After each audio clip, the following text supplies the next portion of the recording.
Hi everyone, it's me, Fiona Jean, aka Dr. Hikaru.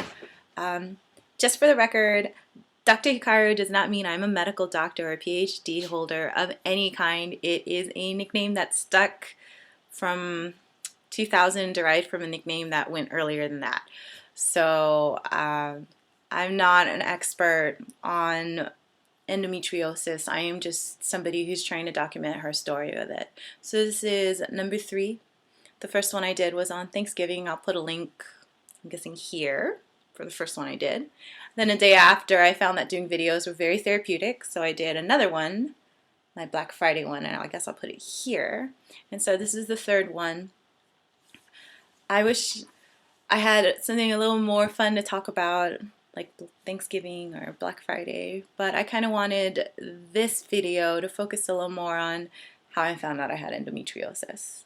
You see, tomorrow will be the first time seeing the doctor after my surgery. And, oh yes, from that Black Friday video, I am wearing my Fluttershy shirt that I got. It's very comfy. And so, yes, back to my topic. Endometriosis. I've read a history that, or from the research I've done, they say there's some link with, it could be hereditary, but they can't find an isolated gene. I'm the only girl, the only daughter. I have 3 brothers, so it's not like I had a sister to look to. My mom doesn't suffer from any of this, and as far as she could tell, none of my aunts suffered from it either. My father's an only child on his side, so I didn't really have aunts to look on his side, and my grandmother, my paternal grandmother, is still alive, and I don't think she suffers from anything like this either. So we couldn't really trace it. My mom did mention that there might be some things going on further back in the line, but as far as immediate family, I had no one to look to see, is this prominent or discuss any history to look at. My periods before any of this hit were fairly regular. I didn't have super painful periods or PMSing growing up. I never really experienced much of that at all. Maybe a little cramping when the weather was super cold and I was living in rural Japan, but that was about it.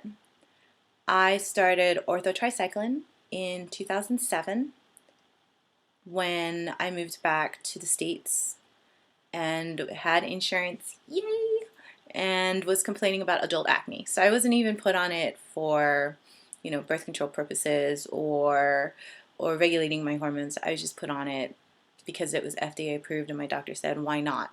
So I tried it, worked out. The only caveat I found was the generic and me did not get along. So as long as I stayed on the prescriptive, I was fine. Stayed on it, had no issues with it. When I finished my master's degree and I found out I was going into my late 20s, I positioned myself with an OBGYN. And I kind of asked her, I've been on orthotricycline since 2007. Do I need to switch my birth control? We're now 2000.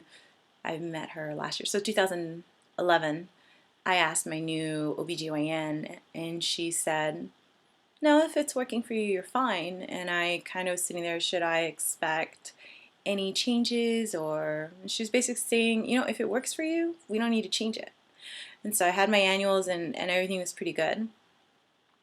This year in March, I had a little more stress than I wanted in my life going on. And at the end of March, in between my period cycles, I was not only spotting, I was having extreme pain, excruciating pain to where I was crying. Advil and Midol, nothing was helping.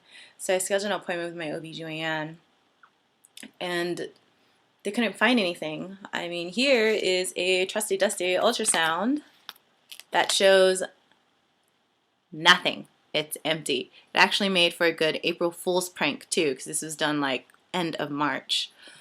And as you can see, like I said, there's no cysts, no nothing, no reason the nurse could find for my pain or the spotting. They did find I got my first infection down there for the first time, and I just wondered why it was happening. And they said it could be a combination of stress. I was on a series of antibiotics because I was sick. And so they put me on another round of antibiotics to solve the infection, and this pain just would not go away. They put me on Vicodin, and I found some relief from the pain. And then, the nurse practitioner recommended, and my doctor recommended, why don't we switch your birth control? Maybe we'll switch you from orthotricycline, which has the different colors on the pills to show the dosage increasing and decreasing throughout my cycle. And let's move you to just orthocycline, meaning you'll have the same dosage and then you'll have the placebo for your period. And I said, okay, is it going to be a super change for me? And she said, no, you should be okay. I was like, all right. Went on it after my first period, started the new pack, and found that my pain was alleviated. And I was doing okay. My infection cleared up. I didn't have any pains, and I just kind of sat there wondering, I had a fluke, I guess. I turned 30 this year, so I was just like, maybe it's one of those female changes. Didn't really think about it afterwards. Periods were all normal. Sometimes they were a little more painful, and I thought maybe I'm just adjusting to the orthotricycline, but not the searing pain. I mean, I just had I usually don't cramp or feel anything before my period. Now I kind of feel a little cramping. Nothing that I would cry about, just uncomfortableness. Typical women problems. And then we get into August. August was a super busy, stressful month for me again. I was traveling, and at the end of August, I was complaining about stomach aches. I was traveling from the West Coast to the East Coast on a different time schedule, and also in training for work. So while I was in training, I was also trying to figure out how I was going to do the work that needed to happen when I wasn't in training. And I figured the amount of stress I was the reason why I was having an upset stomach, bowel problems, and just pain and bad sleeping cycle, flare up in the acne. And, as long as I was having the bowel movements, I thought maybe I caught, and again, I was on antibiotics for a whole bunch of other reasons. I thought maybe I'm just missing out on a major stomach flu because of these antibiotics that I'm on. Maybe I'm just hitting the end. I caught something when I was traveling, no big deal. And I was like, all right. So I came back from my trip, and the first thing I did was I went on all the foods I knew would not upset my stomach. And I saw my doctor, and I was like, hey, I think I need to get looked at. I don't know what's going on, but my stomach really hurts, like painfully so. And, actually, I wasn't even really going to talk to my doctor. I was talking to a couple of my friends, and I was looking at my pill pack going, hey, my period starts next week. This is probably the ramp up to my period, and because I've been on antibiotics, maybe everything's a little wonky. But then I looked at my pack again. I went, wait a minute, my period starts in 2 weeks, and I'm cramping, and I don't have diarrhea, and I'm pretty sure it's not digestive. This pain is in those women areas. This hurts. This does not feel good at all.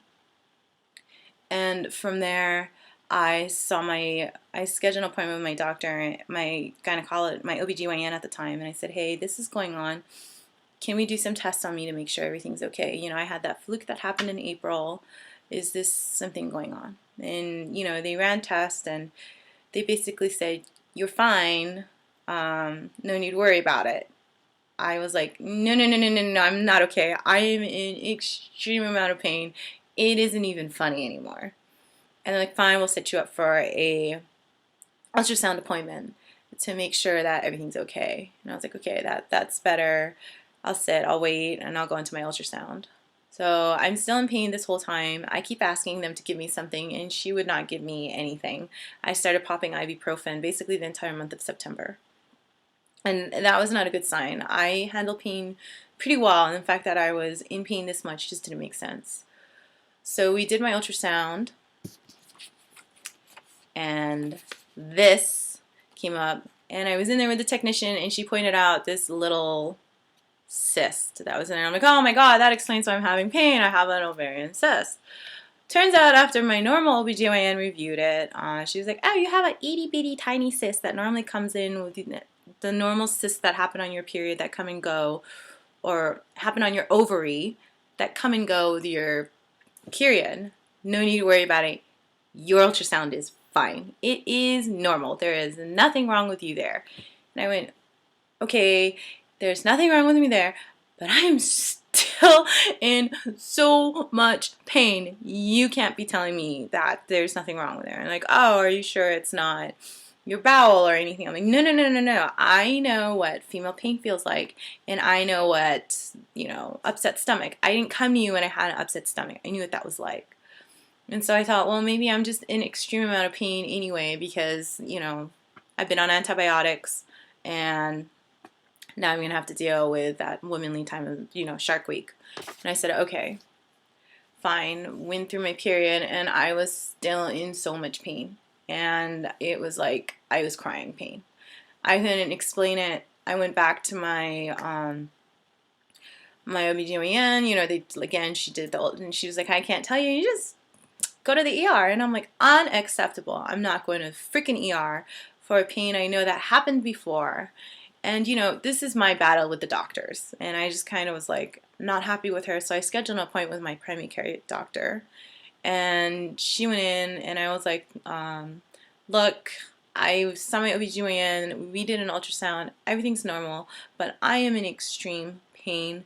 She put me on the table. And when she did the pelvic exam, I started crying. And she was like, that is not normal. I'm like, no, I've had pelvic exams before during my annual. And I've never felt pain like this. And she was kind of surprised. So she requested my records from the OBGYN. She did the pelvic exam. And now guess what? We found another infection. She did some culture. She's like, by the way, you have an infection going on down there. And I was like, wow, another infection. And she goes, yes, that might be causing you some discomfort, but I doubt it's causing you pain. Here's an antibiotic. I don't know if this is going to help you with pain, but let's take a step and at least fix that. So I took the antibiotic and she said, call me if the pain doesn't, in a few days if your pain is still the same or getting worse. As you can probably guess, I called her in a few days and told her the pain was still there.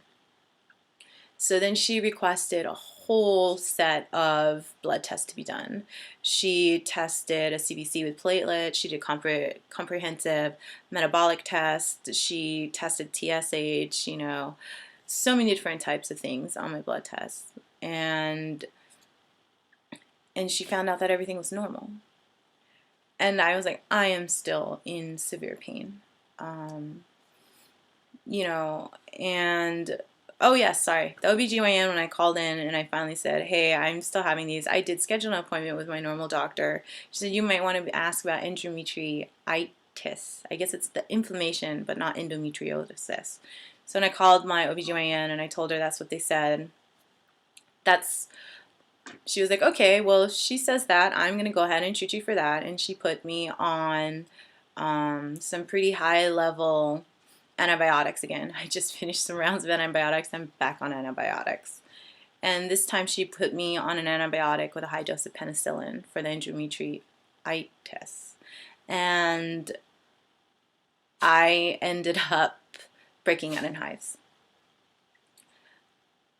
I never had a penicillin allergic reaction, but I guess I suddenly developed one. And that was a nice surprise for me. I called her and let her know, and they told me to stop in and take Benadryl and continue on with, I don't remember if I was on 2 antibiotics or just 1 at this time, or if I finished. I went on so many rounds of antibiotics, I can't even keep it straight. Let's just suffice to say she took me off of that, and I did all these, the blood test came in normal, and she said, we're going to go ahead and do a pelvic CAT scan for you, just to make sure I'm not finding anything weird in your bowel, there's nothing on your ovaries or uterus. And she's kind of listening to me about my pain. She goes, it could be endometriosis. While she's doing all these tests, I also called my OBGYN and I said, hey, I saw them for an abnormal pap that I also was dealing with. And when I did my abnormal pap, she finally said, oh, you might want to talk to your primary care. My OBGYN told me to follow up with my primary care doctor on if it was endometriosis. Yeah, I decided I did not want to see that OBGYN again, ever. So I've talked to my primary care about the results of my abnormal pap, which resulted in a colposcopy, which resulted in a biopsy of my cervix tissue, and they basically found SIN1 lesions there that were not related to the endometriosis. But OBGYN said, you know, you're okay for your pap. Here's what we found. You need to re-pap in 3 months. And I said, okay. And I told myself, I'm not seeing you again in 3 months. And then we went and I saw my primary care, sorry, my dog's over there making some interesting sound effects.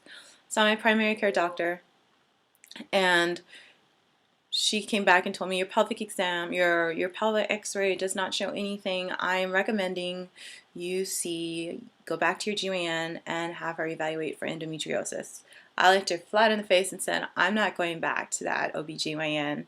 I'd like a referral to somebody who probably would be more sympathetic to my pain. You've known my history and that I really am suffering from this crazy abdominal pain that is not ending with antibiotics. We can see nothing in my ultrasound or my CAT scans, and I need answers.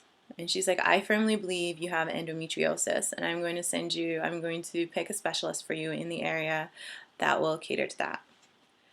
So, and at the end of October, now I'm in October, I finally got to meet my gynecologist, who sat down with me and talked, and my primary care forwarded all my medical records, including the latest results of my colposcopy, to my new GYN, and they were like, and she talked to me, asked me about my history, had me basically repeat the same stories I ran through, and at the end of it, she said, I firmly believe we're going to evaluate you for endometriosis. Here are your options.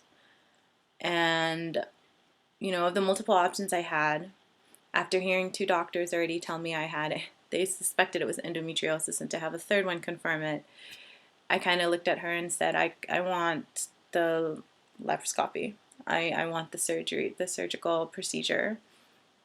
And she walked me through if I find something, I'm going to remove it.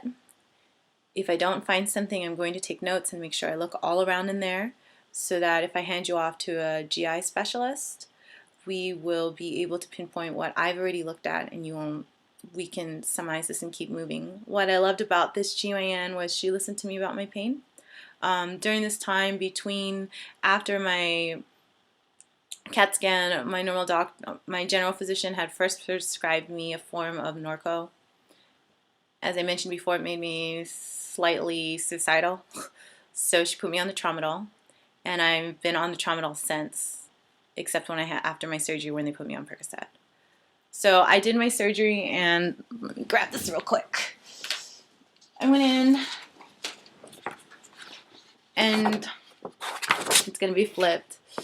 But yay, photos! She removed a scar tissue. Where is it? Here. These white bands between my uterus and my colon. She saw that my ovaries were fine. And even here, my appendix looked good.